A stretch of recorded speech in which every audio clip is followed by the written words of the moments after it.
Hi guys. This topic will be bones and of the shoulder and arm. Okay, so I'm just gonna be showing you.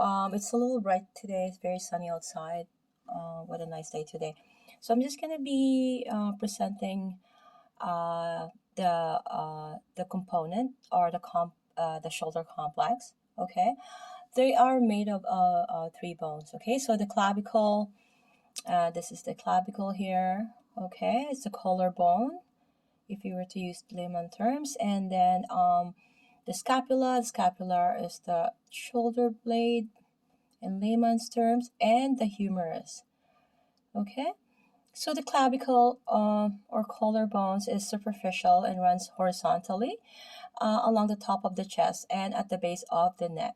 Okay, it articulates laterally with the acromion of the scapula.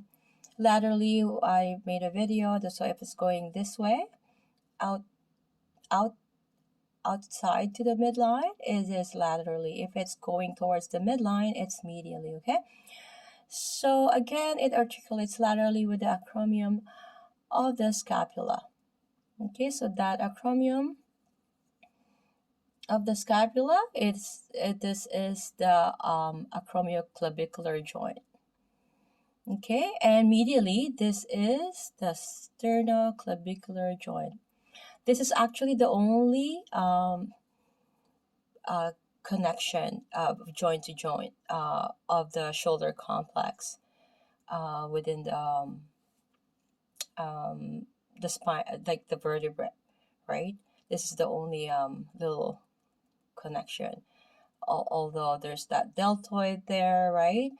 And all that ligaments that's supporting it, but in terms of bone, that's the only articulation.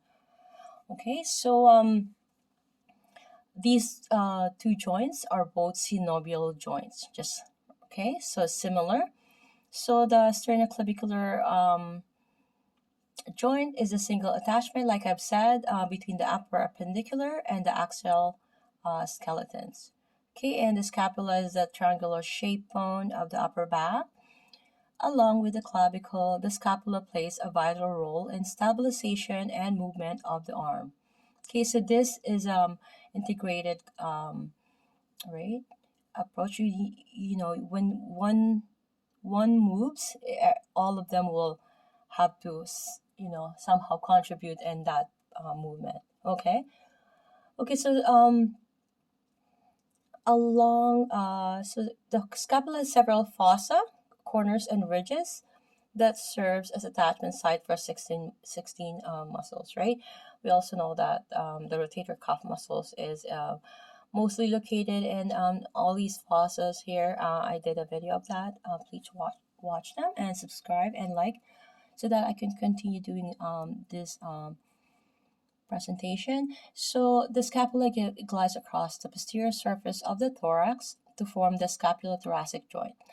So at the back, this is the anterior view, but at the back, it will have that joint between the scapula and the thoracic, right?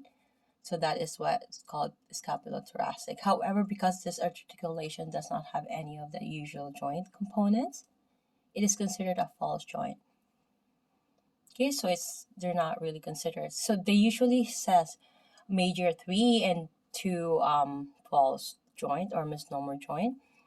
Okay, so the humerus is the bone of the arm. So the proximal humerus articulates with the glenoid fossa of the scapula to form the glenoid-humeral joint. Okay, so that's the fossa right there, where this, that the ball and socket, right? So the glenohumeral joint is a synovial ball and socket joint, like I just said, with a wide range of movement, including the circumduction. And I also did a video of the movements that occurs in the glenohumeral joint, including flexion, extension. I'm not going to get into detail. So the deltoid muscle and humerus tendon surround the proximal humerus and the GH joint. Okay, I'm just going to read some interesting points here. So the clavicle is the first bone to start ossifying, meaning it's hardening in a human fetus.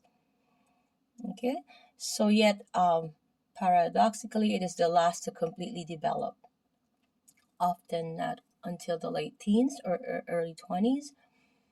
So this fact, along with its superficial location, may explain why the clavicle is one of the most frequently broken bones in the body. So a quadruped, such as a dog or cat, however, is not concerned with breaking its clavicle, since a quadruped's scapula is positioned on the lateral side of the trunk, as opposed to a human, which lies on the posterior side of the trunk. Its clavicle is not as essential to the movement of the shoulder complex. Actually, cats have a thin silver for clavicle, while dogs have just a small piece of cartilage. A bird's clavicles are joined to form furcula. To the single unit of the furcula acts as a strut, offering greater stability to the large pectoral muscles during flight. So the furcula is what we split apart when vying for the long end of the wishbone. Okay, I'm gonna see you in the next video.